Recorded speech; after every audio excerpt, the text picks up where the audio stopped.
Start with where you are. Don't get too wrapped up in the language and the terms and the labels. Anything can be viewed through an impact lens and can be managed on that basis. And so if you're in a firm that is doing whatever type of investing, all you have to do is start asking uncomfortable questions about the practice and the process, and you can become an impact investor. So one of our super trends is millennial values. This changing nature of the millennial demographic, as the millennials are getting into their peak earnings years, how that's going to drive change, what they do, how they behave differently, what are the products and services that they want to buy, etc. How are they going to use financial services? When you wrap a sustainability lens around millennial values, it leads you to interesting thematics. ESG is about how companies operate, that they are treating society, treating the environment, and thinking about their governance in constructive ways. So it's about the how. Impact investing is about what the companies make. And yes, we care about ESG for those companies too. We don't want badly behaved renewables companies. But the critical difference is that these are companies that are solving the world's great social and environmental problems. If you aren't including environmental, social, and governance factors in your investment process, I am firmly of the belief that you are in violation of your fiduciary duty. I am also firmly of the belief that if you are just simply buying broad benchmark products, you're losing value, but you're also firmly separating any concept of having responsibility for impact of money. In this episode, instead of bringing you a long-form interview with a world-class investor, I thought I'd do something different this time around. I'm going to revisit the book that started this podcast, Sustainable and Responsible Investing 360 Degrees, Lessons Learned from World-Class Investors. As we step into a new year, it's the perfect time to reflect on the choices we make and to remind ourselves how sustainable and responsible investing became a thing in the first place, and why so many investors now consider it to be a future-proof investment trend, and why more and more investors are considering the broader impact that their portfolio returns have on others. And this episode is intended to do just that, in that it features 3 chapters from the audiobook version of Sustainable and Responsible Investing 360 Degrees, Lessons Learned from World-Class Investors. It's a way to revisit the foundational why behind sustainable investing, why it's not just a trend, but rather a necessary shift in the way we think about finance and its role in the world. These chapters are narrated by the talented veteran actor Graham Rowlett, and the book is designed to be easy to navigate and can be read from cover to cover, or you can jump around to specific topics that interest you. And just as a quick review, a quick primer, the first part of the book offers an overview of sustainable, responsible investing, its challenges and its opportunities, and why it's more important than ever. The remainder of the book is devoted to interviews with 26 professional investors who have distinguished themselves and plowed new ground in responsible investment and who can explain the why behind their investment approach. These interviews can benefit both new investors and seasoned professionals, all looking to expand their investment horizons. At the start of this new year, I just wanted to share these 3 chapters as a chance to reflect on what truly matters to you. My hope is that they inspire you to think differently about your financial decisions and their potential to align with a more sustainable future. If you are interested in checking out the rest of the audiobook, which is produced and copyrighted by Ascent Audio, you can find it on Audible, Apple, Google, Spotify, or wherever you find your favorite audiobooks. Please enjoy, and as always, thank you for listening. Chapter 1. Why Sustainable and Responsible Investing. Much of our world is in chaos. For many, multi-generational war is a way of life. Natural disasters are no longer the exception, they are commonplace. They shred our landscape, while simultaneously destroying and demanding more of our limited and valuable resources. Societal unrest tears at the seams of civilization. Hope that the World Wide Web would bring people together now casts a shadow of cynicism as social media accentuates and inflames tribal differences. Financial markets prefer peace and quiet, because don't we all? In the absence of calm, those markets react the way we do, becoming imbalanced, distorted, and volatile. Sometimes panic ensues, triggered by a fight-or-flight reaction. Bubbles expand and burst, portfolios go bust, and people and their communities are subjected to painful economic step functions. Naturally, painful outcomes circle around to exacerbate and perpetuate the cycle. But humans are incredibly adaptable.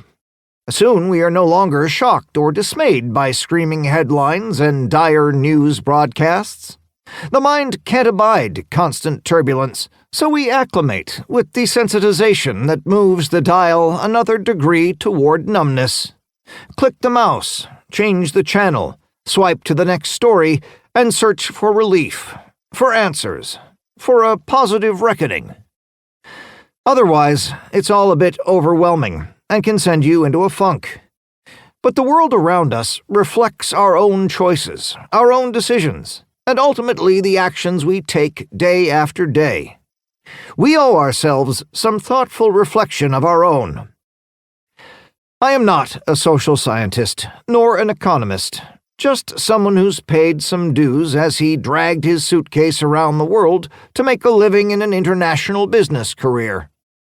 Along the way, I accumulated a healthy amount of observations, traveling in a lot of different countries on a regular basis over several decades. Some things have become vividly apparent.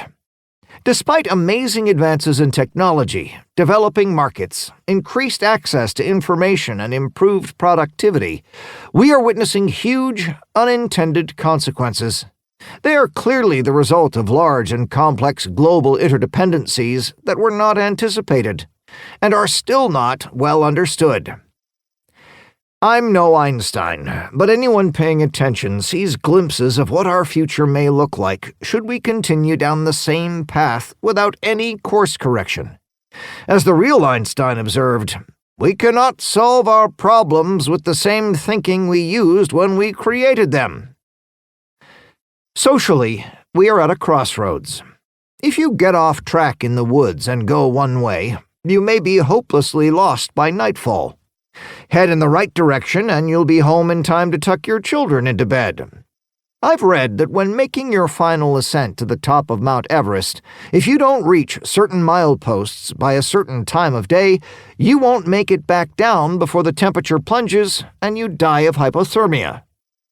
Despite knowing that, many climbers experience muddled thinking due to a dangerous mix of ambition and lack of oxygen. They proceed, convinced they'll make it and survive. But no one ever has. Climate scientists plead with us to heed their warnings, which are supported by mountains of evidence. Meanwhile, the clock keeps ticking. We're on a slippery slope, and time is of the essence. Understanding and overcoming social and environmental challenges is moving to the forefront as the most pressing matter of our current generation. Our planet's sustainability and survival may depend on what we do and how soon we do it. I believe we now need large-scale investment that offers competitive financial and economic returns fueled by mission-driven social and environmental solutions. A lot of people, much smarter than me, happen to agree. Enter sustainable and responsible investing. In the early days of what was dubbed socially conscious investing, it was basically a strategy for eliminating the bad apples. Investors conducted negative screening, which meant avoiding investments to weed out specific companies and industries that did not align with positive social and environmental outlooks and outcomes. Those strategies ultimately led investors to sacrifice returns for values-oriented investment decisions. In recent years, however, these investors have begun to screen investments to include those that actively drive constructive change forward. With an estimated global population increase of 2 billion people by 2050, the demands for food, energy, and water will inspire and propel innovative technology enhancements and additional investments in infrastructure to overcome those challenges. There are important trends already in motion that provide investors a heightened awareness of the impact of their financial investments. There is accelerated momentum toward the creation of proactive investment strategies that hold public companies and governments accountable for measurably improved social and environmental outcomes. Migrating into the mainstream. While this type of married-to-values investment approach has been around for some time, within the last several years it has gone mainstream. Sustainable ROI is not measured only monetarily, but in ways that include the value of clean water, sanitation, energy generation and distribution, increased biodiversity, improved healthcare, more efficient transportation, and other similarly positive outcomes. These investment opportunities are arising both in the developed and developing world, and the need for sustainable development is increasingly obvious. The private sector will continue to play an important role in redefining business as usual, and the financial industry is in a unique position to mobilize capital into investments that generate not just social and environmental benefits, but competitive financial returns. Despite the significant increase in these investments within recent years, there is still much work to be done. Fortunately, the opportunities for sustainable and responsible investing are vast. Many of the world's largest investment companies are already making significant strides to deploy capital for social and environmental outcomes. It is only a matter of time before sustainable and responsible investing becomes not only the industry standard, but a key ingredient in the recipe for socio-economic success. Sustainable and Responsible Investing Acronyms, and SRI. A term thrown around quite a bit is responsible investing.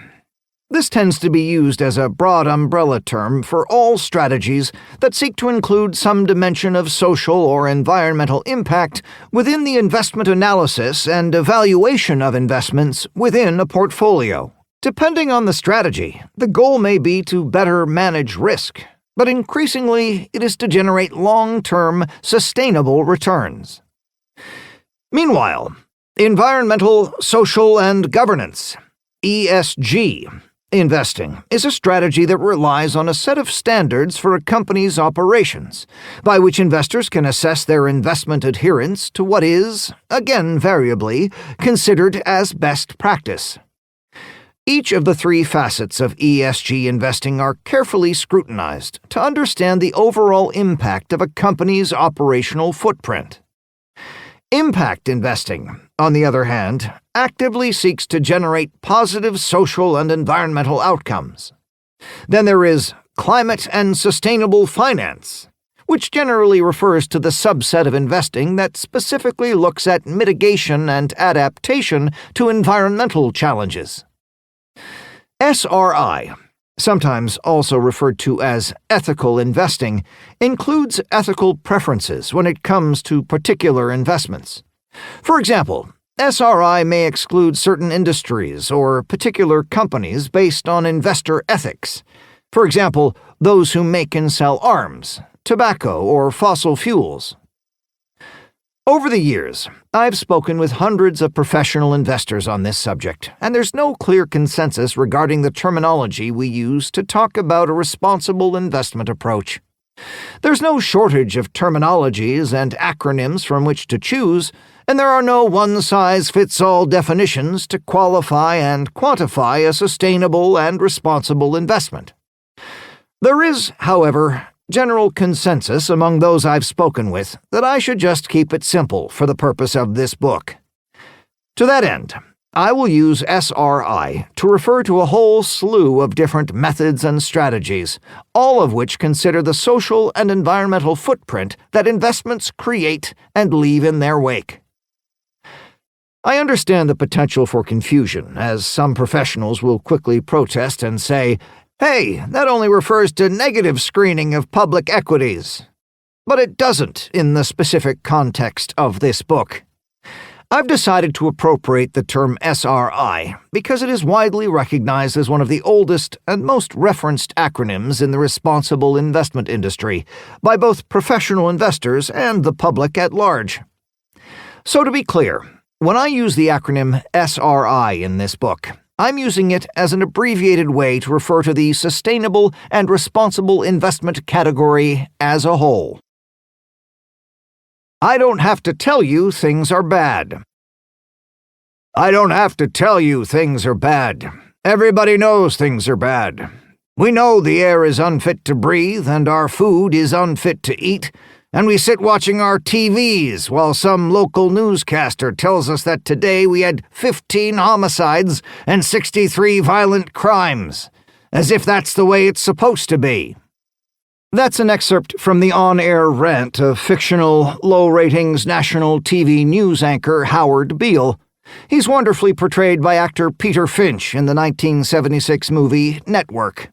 Ignoring the teleprompter, Beale blurts out all of his frustrations about the world he lives in, before shouting, "I'm as mad as hell and I'm not going to take this anymore." He then urges all viewers to open their windows and do the same. Although his lines were scripted nearly half a century ago, they still ring true and seem more relevant today than ever before.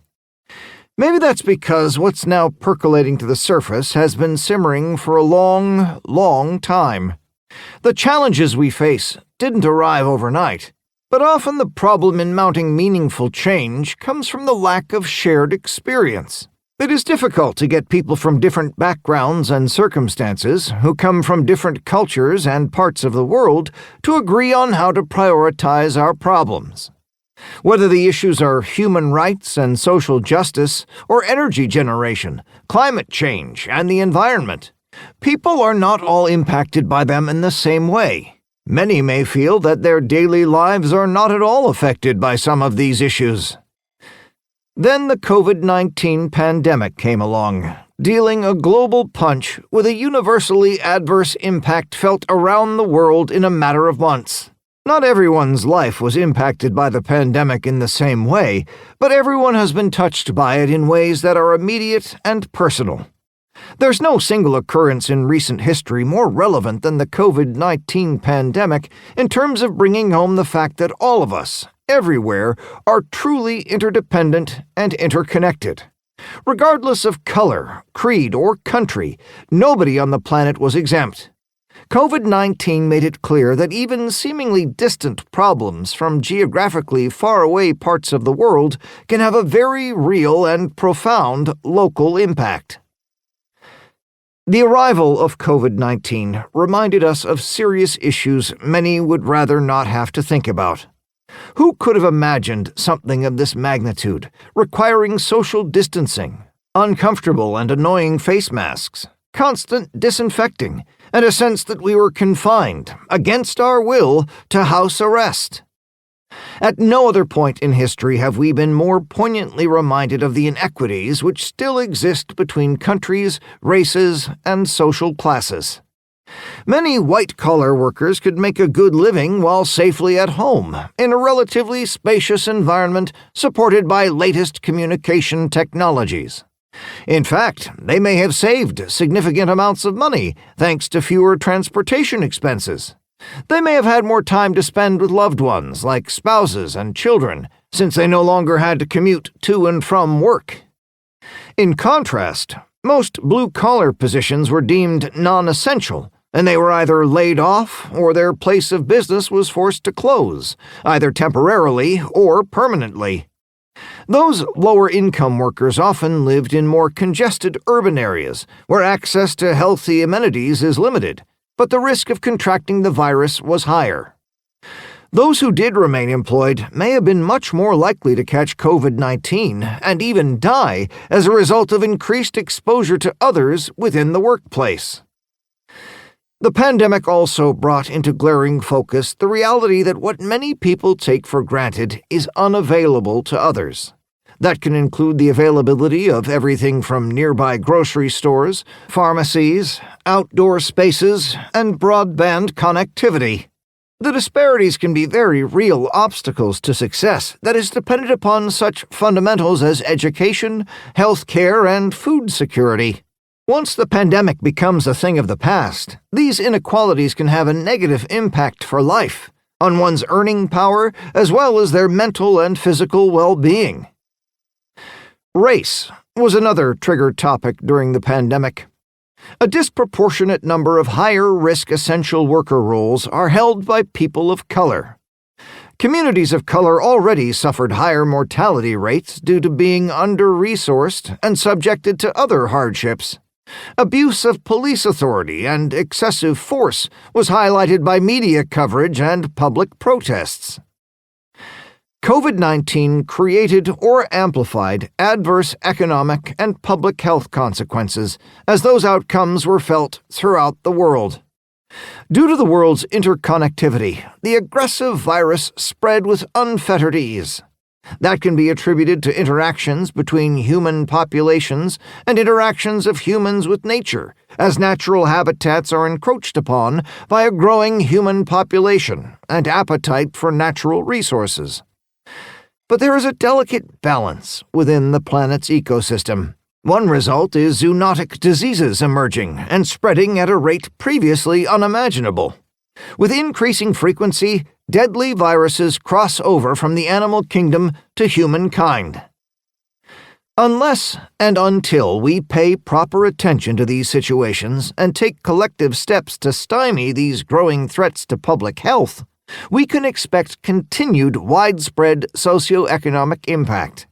If we continue to ignore these realities, we will reap the tragic, catastrophic consequences. COVID-19 pulled back the curtain. Before the COVID-19 world, there was a tendency to gauge the impact of human behavior mostly in terms of climate change. Even that is a topic of fierce debate, although there is no arguing about the existence of symptoms like rising ocean temperatures and sea levels, the increasing frequency of extreme weather events, and shortages of vital resources like fresh water and clean air. The crew of the Titanic would have only been able to see the tip of the iceberg, while the real scale of the threat loomed massively large beneath the surface. Similarly, we are only beginning to comprehend the full magnitude of the consequences we will incur if we proceed full steam ahead, without regard for environmental stewardship. One silver lining noted during the pandemic was that due to unfortunate lockdowns that curtailed much human activity, the Earth responded with surprising resiliency. Positive changes in such things as greenhouse gas emissions and depletion of the ozone were recorded. Damage that many climate scientists and computer models estimated would take decades to reverse was apparently healed within a matter of months. Nature just needed the opportunity, and our social changes under COVID-19 restrictions provided that. The healing isn't permanent, nor is it significant in the grand scheme of things, but it does provide evidence that humankind has the power to reclaim much of what has been lost. Now climate scientists are more confident that if there's a will, there's a way. The maintenance of healthy forests may be one option, versus unrelenting, systematic deforestation. Carbon dioxide emissions are reportedly at the highest levels in 650,000 years. The global temperature is 2.1 degrees higher than it was a little more than 100 years ago. Arctic ice, which we rely on for nearly 70% of drinking water, is literally evaporating into thin air. The ice sheets are losing an incredible 427 billion metric tons each year, while the sea level is rising 3.3 meters per year. The list of threats and causes is long and getting longer, but the time to act is short and getting shorter. If you wake up and realize your home is on fire, you may not have the luxury of going to investigate who or what is to blame. You first have to deal with the fire before it kills you, using whatever resources and strategies you have at your immediate disposal. It seems that our first priority should be to do what we can to ensure that future generations don't face an existential threat. Then we can take our time to retrospectively figure out who or what was to blame for today's climate crisis. I have not yet begun to fight. I'm old enough to remember being instructed in grade school that the world was going to run out of oil in just a few years. Varying estimates of the timeline were given, none of which were immediate, but all predicted the demise of the fossil fuel industry within my lifetime, if not sooner, And that's a lot to lay on an innocent kid in middle school. I vividly remember being more than a little freaked out and thinking to myself, my future is screwed. I imagined living in some kind of dystopian Mad Max world, wringing my hands from worry and for warmth, while huddling over a barrel fire in some grim, barren landscape I used to call home sweet home. Of course, none of that happened. Humans adapted and developed previously unknown technologies to extract oil. New oil fields were discovered. Shale oil extraction completely turned the industry around, and a myriad of alternative energy technologies have been developed, including many promising ones that are still in their infancy. As enormous as some of the challenges we face may appear, the human race has demonstrated that we have no desire to sit on the sidelines as spectators to our own extinction. The encouraging news is that, for the most part, a lot of the solutions we so desperately need right now already exist. Technological advances, powered by the best and the brightest, will continue to reveal even more innovative remedies.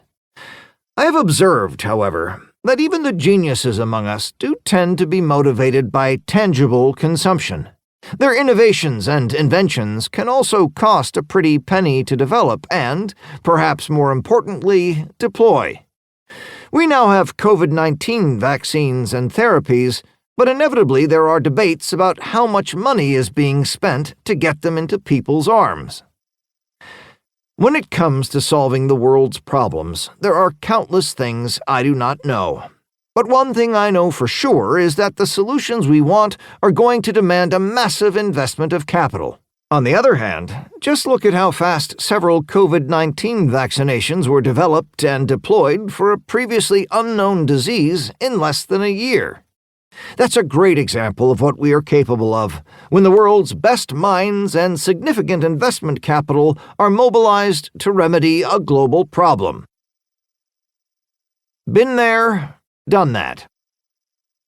In 2015, the United Nations set 17 interlinked global goals to be achieved by 2030, designed as a blueprint to achieve a better and more sustainable future for all.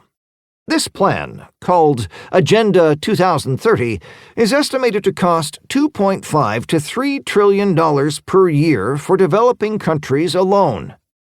Financing at this level can't come from governments alone. That's especially true since the largest investment gaps will likely incur in countries that are the most at risk of being left behind.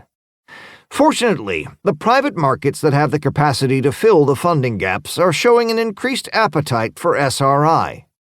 Their appetite confirms my hunch that the ultimate cost of doing nothing would be exponentially higher. The SRI industry has evolved over time. Some commentators, typically and predictably those investment firms that only recently entered the sector, claim that the idea of investing for impact is new. New to them, perhaps, but scholars tell us that placing social righteousness above business interest was advocated by Confucius, circa 500 BC. Similar welfare goals were a component of the investment philosophy of 17th century Quakers. With the recent acceleration in investment in social housing, it's worth remembering that the world's first known social housing complex was established by a wealthy merchant in Augsburg, Germany in 1516. In the 1970s, SRI began to be adopted more widely, often by faith-based organizations keen to screen out those companies considered at odds to their core values. For example, tobacco, weapons, alcohol, and pornography. Progressive foundations, including the Ford Foundation, developed program-related investments. These were philanthropic investments that provided capital to initiatives deemed worthwhile, but with an expectation of recovering the principal and, when possible, additional returns. By 1989, pioneering public market investors like Jupiter Asset Management had launched some of the earliest mainstream responsible investment funds. Impax Asset Management, with support from the International Finance Corporation, was founded in 1998 to invest in companies whose work might reduce resource scarcity. Less than 10 years later, the Rockefeller Foundation debuted Impact Investing, the most recent and fastest-growing SRI strategy to arrive on the scene. Much of the early shift toward SRI in the private markets was thanks to the creative imagination of the nonprofit sector. While most foundations had long since removed any cognitive dissonance within their public equity and fixed income portfolios, for example, a healthcare charity screening out cancer-causing tobacco stocks, they also began to realize their efforts were merely a drop in the bucket compared to the deep ocean of the institutional investment market.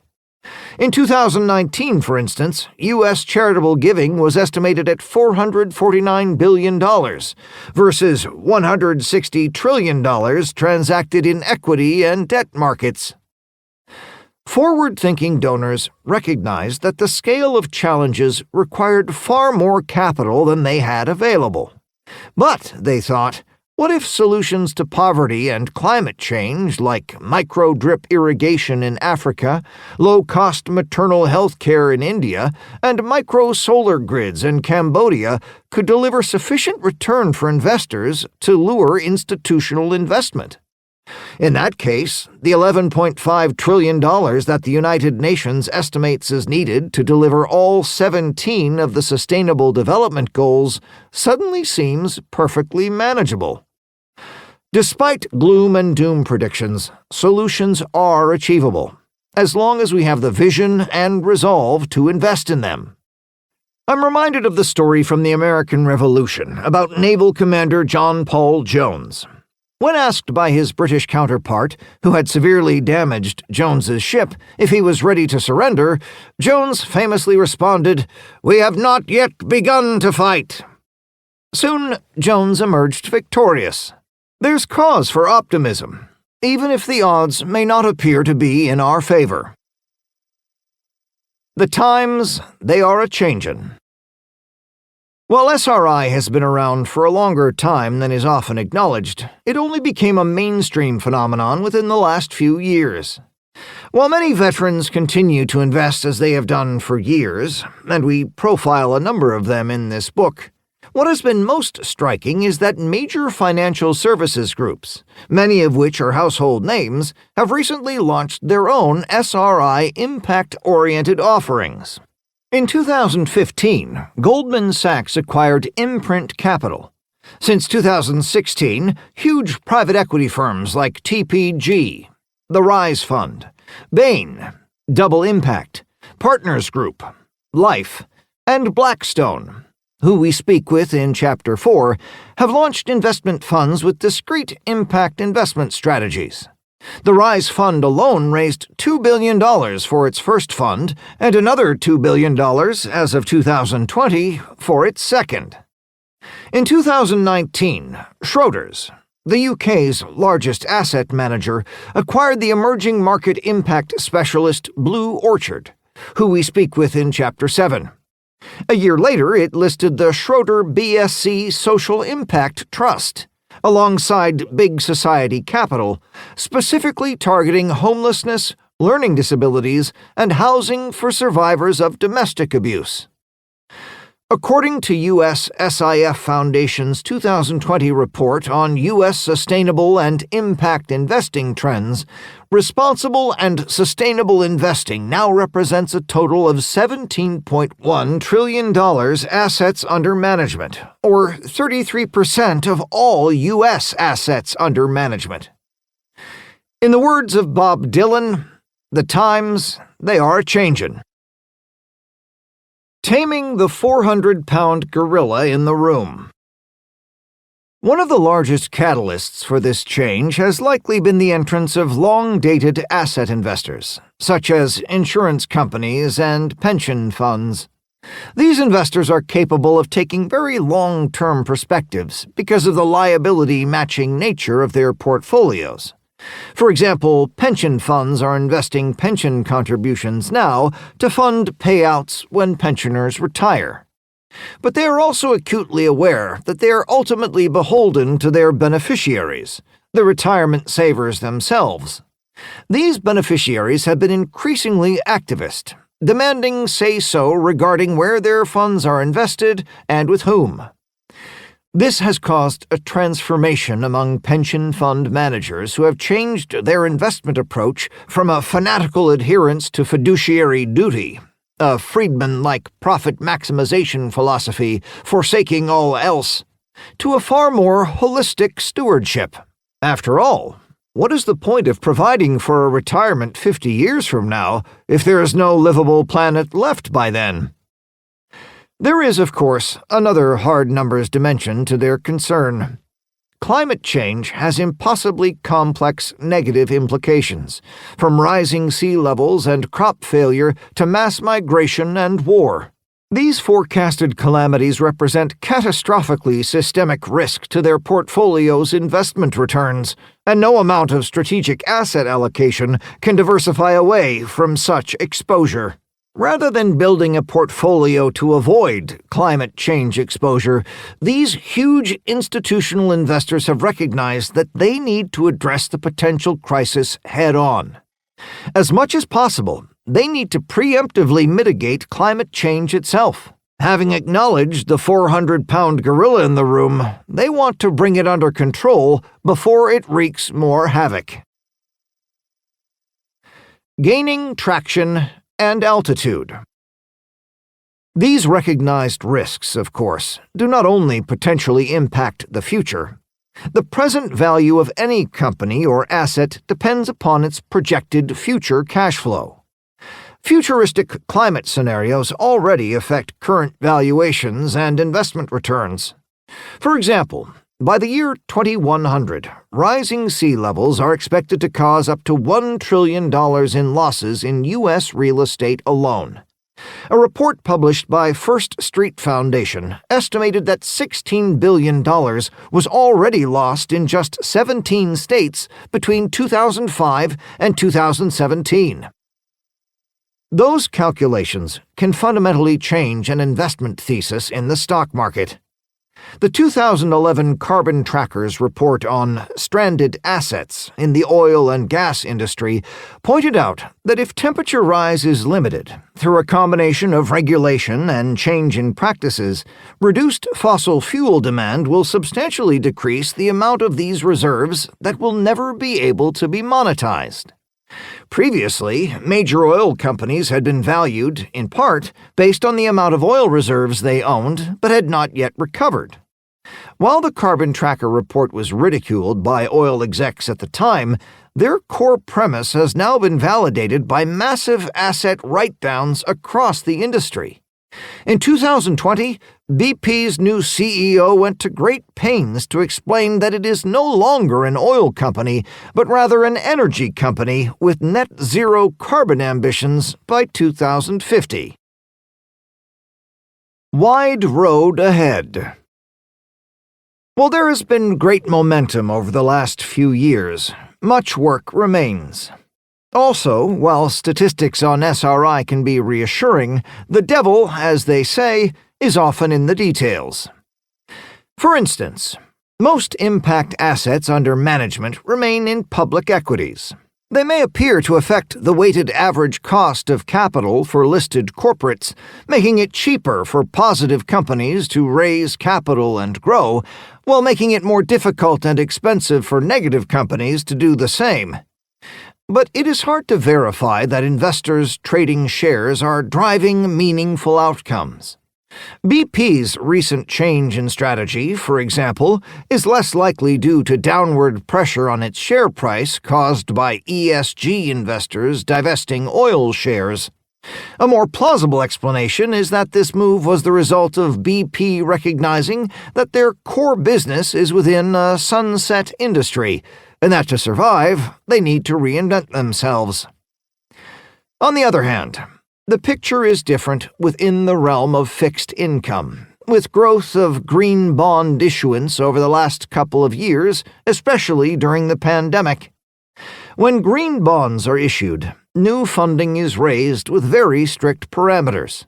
Those stipulate how the funds can and can't be used, such as investment in green infrastructure by an energy company or energy efficiency investments for a hospitality business. These expenditures are subsequently verified by objective third parties, so that the lenders are assured that the use of funds is consistent with the premise upon which the funding was raised. But significant gaps across asset classes remain.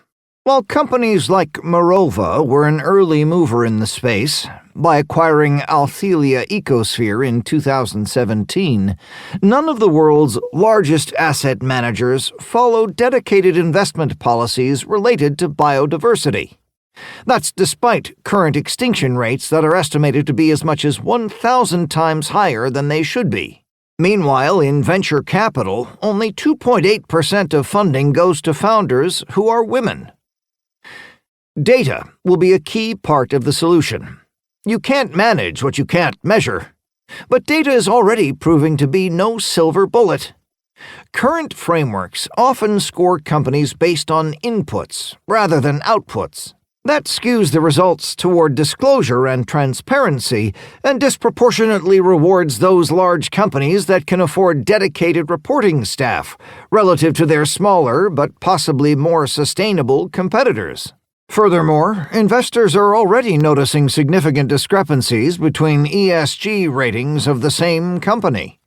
For example, in terms of ESG, MSCI ranks Tesla as one of the best global car manufacturers, while FTSE ranks it as last. This is due to differences in the underlying methodologies, which need to be reconciled if investors are ever going to be able to compare asset managers in a meaningful way in terms of their ESG performance. Developments in regulation may help. The Financial Stability Board's Task Force of Climate-Related Financial Disclosures, TCFD, has been an important enabler over the last couple of years and has demonstrated the power of disclosure, even when it is voluntary. As usual, governments are followers rather than leaders, but once they enshrine policies through regulation, the stick can be far more persuasive than the carrot. In 2020, the Canadian government announced that any company seeking COVID-19 relief must disclose its environmental impact, in line with TCFD recommendations. Later that year, the UK became the first country in the world to make TCFD disclosures mandatory by 2025. Post-Brexit, they will also adopt a UK taxonomy, based on the new EU taxonomy that specifically establishes what can and cannot be defined as sustainable. This is in reaction to claims of greenwashing in the investment industry, marketing investments as sustainable when they are not, and should further bolster investor confidence as new impact-oriented strategies are introduced. We will look at all these matters throughout this book and hear opinions on each from different investors who are actually in the trenches. They are those whose faces are marred by blood and sweat and dust. In the words of Theodore Roosevelt, I hope that this approach will give you a far broader sense of the prevailing and ever-evolving debate and debates. Occasionally, we will touch on frontier strategies, those that are still experimental and not yet deployed on a meaningfully significant scale.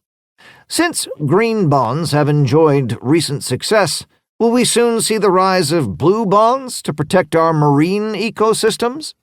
Where we have seen tradable carbon emissions, will we soon see a range of other tradable ecosystem services, from soil and water credits to net biodiversity gains? Only time will tell. My grandparents, who immigrated from Sweden to America in the early 20th century, used to tell me in their heavily accented English, "The afternoon knows what morning may only wish for or suspect." Chapter 2. Why SRI is a future-proof trend. There are two major tsunami-like structural trends driving the inevitable growth of SRI. Both originate from one phenomenon: demographic change. The pop goes boom. The first of these is relentless global population growth. It's worth reminding ourselves that while our species has walked the Earth for more than 300,000 years, up until 500 years ago there were only 450 million people on the planet. Since then, our population has ballooned to at least 7.8 billion. Needless to say, this relentless growth will require extraordinary investment if our societies and planet are expected to equitably support an estimated 10.9 billion population by 2100. On the environmental side, humans consume huge amounts of resources, but we have destroyed more than a third of those in just the last 30 years, according to the World Wildlife Fund. Nevertheless, we keep consuming at an ever more voracious rate. Our world consumes an estimated equivalent of 1.75 planets worth of resources. While the average American consumes the equivalent of 5 planets, the average person in India consumes a relatively scant 0.7 planets. If we are to support what certainly looks like an unsustainable human population, then huge investments need to fuel innovations that increase resource efficiency and/or shift consumption from non-renewable to renewable resources. For example, from coal to solar. It will also require significant behavioral change. For example, our global food system is as damaging to biodiversity as our energy system is to climate change.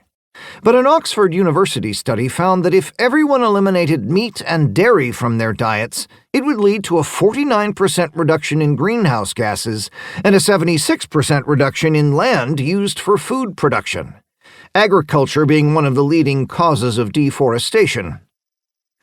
While universal veganism may prove unrealistic, a flexitarian diet, characterized by significantly reduced meat consumption, would have a significant positive impact.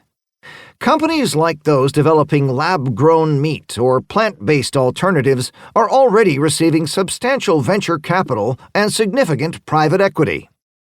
The company Beyond Meat, having IPO'd in May 2019 at a valuation of $3.8 billion, had a market cap of $7.27 billion in September 2021. That was following the announcement of its strategic partnership with PepsiCo, one of the largest food and beverage companies in the world. We also need significant social investment to reduce existing inequalities and simultaneously curb population growth. Like many think tanks, the Brookings Institute has emphasized the direct relationship between girls' education and population growth. This is because the vast majority of population growth is expected to be in developing countries where, thanks to improvements in healthcare, mortality rates have declined more rapidly than fertility rates. Data from the World Bank shows a clear trend. Low educational attainment for girls is associated with higher population growth and is especially costly in part because of the relationships between educational attainment, child marriage, and early childbearing, and the risks that they entail for young mothers and their children. These are complex and perhaps wicked problems because they intersect with everything from poverty alleviation and gender discrimination to cultural and religious expectations. There are, however, clear and necessary investment opportunities across the board, from educational and broadband infrastructure to telemedicine. Recently, the UN's 17 Interlinked Sustainable Development Goals, outlines as a blueprint to achieve a better and more sustainable future for all, were adopted by the investment community to help identify key themes, ranging from Goal 2, Zero Hunger, to Goal 6, Clean Water and Sanitation. While investors can consider their own priorities and frameworks, these goals have proven to be a useful guide. Millennials bank the Great Wealth Transfer. The second, and perhaps less obvious demographic wave driving responsible investment is the extraordinary intergenerational wealth transfer. Dubbed the Great Wealth Transfer, it moves massive wealth from the baby boomer generation to millennials over the coming decades. While estimates run the gamut, from $30 trillion to more than double that amount, the sums are historically enormous. The game-changing importance of this transfer is due to the decidedly different social, environmental, and financial investment perspective of millennials compared to boomers.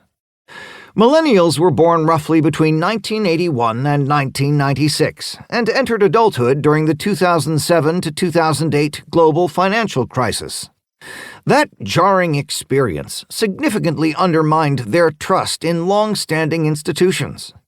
A recent ShareBuilder survey found that 60% of millennials are skeptical of financial markets. Neither do they trust government, the justice system, or corporations to always do the right thing.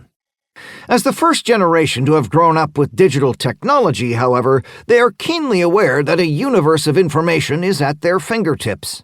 They are also conscious of the voice and power that social media gives them to influence corporate and governmental change. Today, millennials are the largest segment of the world population, and they also comprise the biggest workforce. They are unafraid to advocate and agitate for issues they feel strongly about. Facebook, for example, faced a virtual walkout in 2020 by its young workforce over Donald J. Trump's posts. A year before, Google employees protested the company's participation in efforts to enforce U.S. immigration policies they disagreed with, and hate speech broadcast on Google's YouTube platform. Their passionately held values are equally manifested in their consumer habits and preferences. A purpose-driven generation. Millennials are, above all, a purpose-driven generation. In a survey conducted by American Express, 68% said they wanted to make a positive difference in the world, while 81% said a successful business needs to have a genuine purpose. Millennials' spending power as a percentage of overall spending will increase over the next few decades, and boomers' spending will decline. The generational handover of financial power will subsequently determine which companies and industries thrive and which ones fade toward irrelevance and obsolescence. The great wealth transfer and the different values of the millennial generation represent double-barrel challenges for the private wealth investment industry, as well as the global asset management groups that serve them.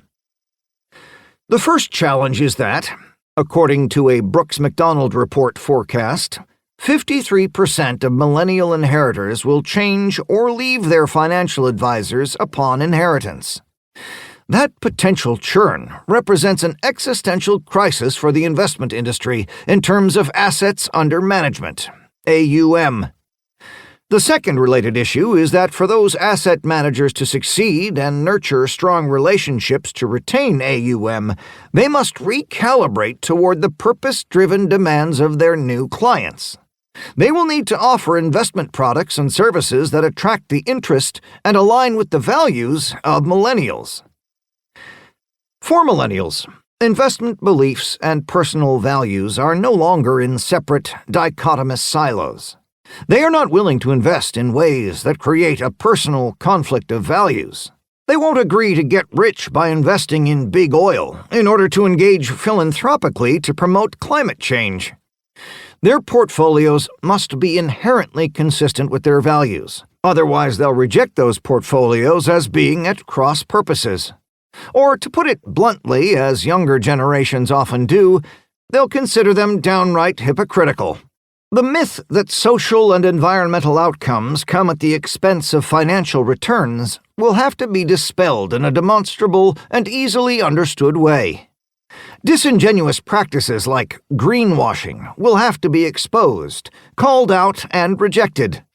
Wealth managers will need to communicate to clients their own values much more transparently and provide a broader range of sustainable investment practices and products. A 2017 Morgan Stanley report found that 86% of millennials are interested in investing in companies or funds aimed at generating market-rate financial returns coupled with the intentional pursuit of positive social and/or environmental outcomes. The report also noted that 90% say they want sustainable investing as an option within their 401k retirement plans. 84% believed that their investments have the power to help lift people out of poverty. A more recent DeVere Group survey reported that 77% of millennial investors consider ESG issues a top priority for them when assessing investments. Given this seismic shift, the entire private wealth management and asset manager industry will need to transform itself, a move that is already underway. The bottom line is, investment firms that offer responsible and sustainable fund strategies will be positioned to succeed twofold.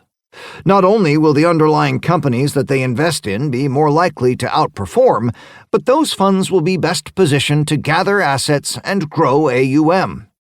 The millennials, who now hold the purse strings, are demanding those kinds of SRI products and strategies. In the chapters that follow, we will hear from some of the leaders in the field, recognized experts already positioned to capitalize on these megatrends. Chapter 3: Aligning Investment Portfolios with SRI Values. Every investment we make impacts the world. We don't think of it in that way. Even when managing our personal finances, the investment process can be detached and impersonal.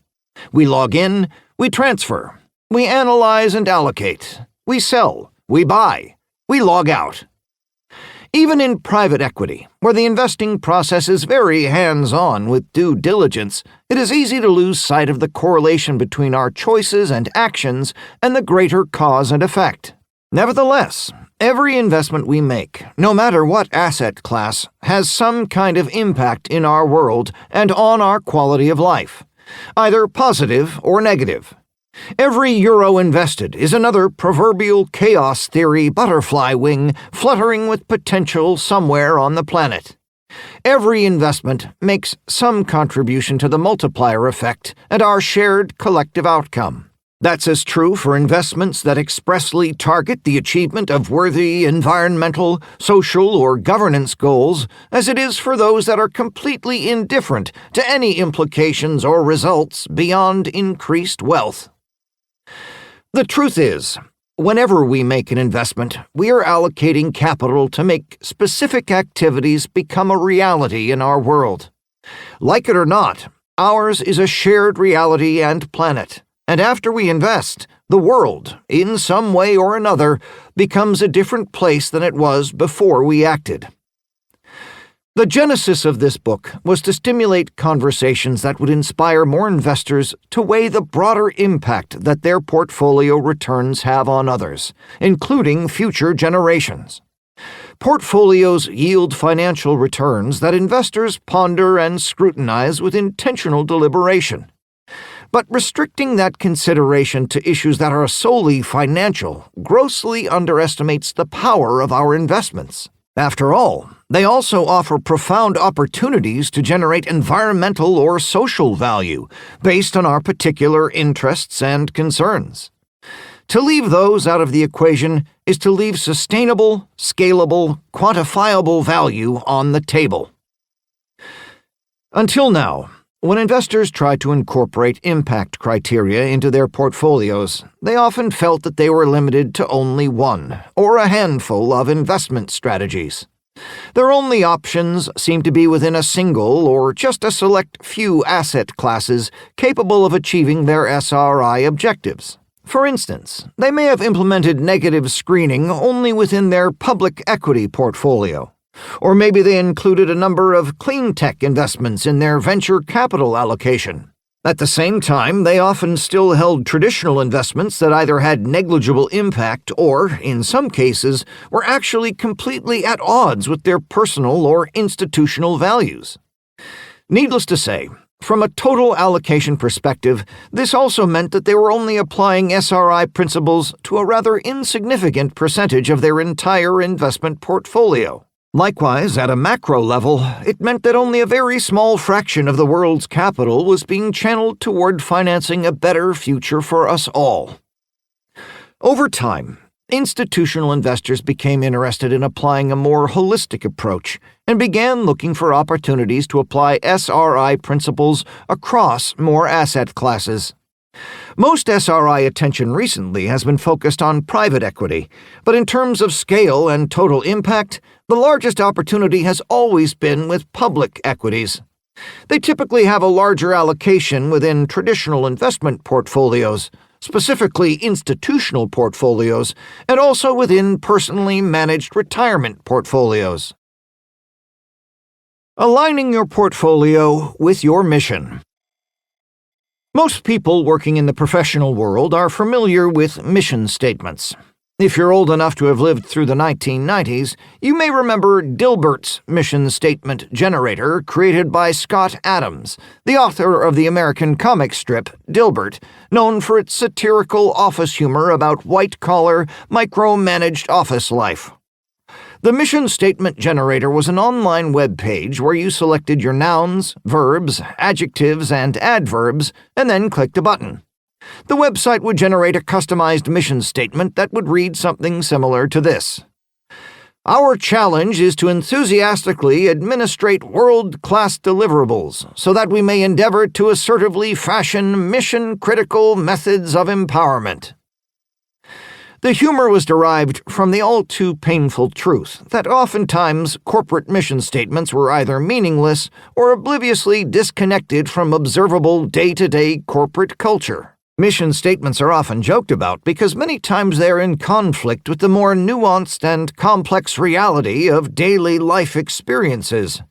Or, worse still, they are frequently crafted, sometimes intentionally, as word salad.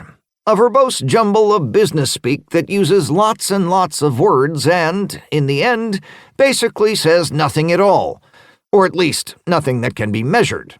A mission statement only means and stands for something if it challenges how we act and, ultimately, the outcomes we achieve. Stephen Covey famously explained in his book, 7 Habits of Successful People, that in order to get in touch with your meaningful mission, you should begin with the end in mind. You determine what the result is that you want to achieve and then work backward to identify what steps you must take to get there.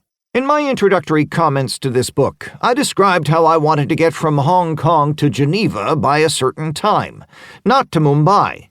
But to do that in the most expedient way, my assistant reverse-engineered my airline reservations, realizing that landing in India was the right next step to take. Applying this in the investment world, there are opportunities to leverage all aspects of an investment portfolio, but we just might need to frame our approach differently in order to align our portfolio with our stated mission. Accordingly, I've loosely structured the interviews in this book around the concept of total portfolio activation, which was first introduced as an investment framework in 2012 by the Telus Institute. While still not widely referenced by investors, the concepts are being more and more broadly implemented. The framework prescribes an approach that encompasses and considers the alignment of your entire portfolio, not just particular elements of it. The point is to maximize social and environmental impact alongside your required financial returns.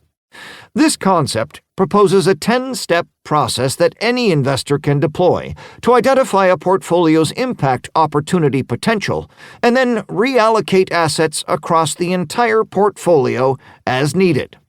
Today, the largest of asset owners, from Dutch pension funds to U.S. insurance companies, are considering how to best apply their SRI policies across every asset class. Those range from debt investment in green bonds to renewable energy infrastructure, from specific impact themes in public and private equity to microfinance, and from agroforestry to social housing. The essential emphasis of this book's collection of interviews is that your entire investment portfolio, whatever your underlying asset class allocations may be, can be aligned to your SRI priorities, your personal or institutional mission statement, whether they be climate change or gender diversity or anything in between.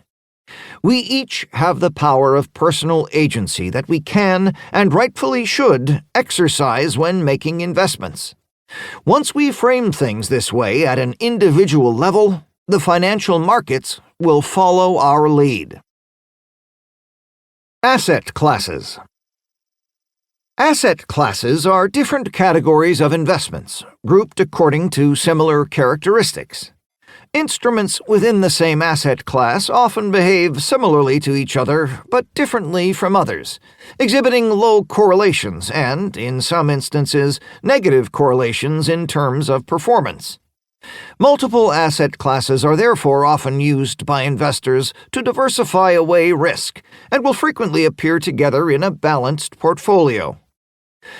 Investors who learn the social and environmental functions across different asset classes and the potential strategies that can generate impact results within each one can actively and strategically construct an entire investment portfolio to influence outcomes consistent with their objectives.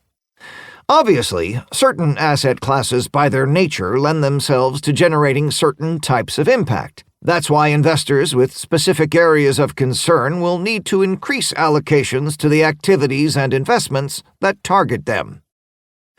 For the purposes of this book, I've concentrated on 6 asset classes that are most commonly found in a diversified professional investor's portfolio. 1. Public equities. 2. Fixed income. 3. Private equity. 4. Private debt. 5. Venture capital. 6.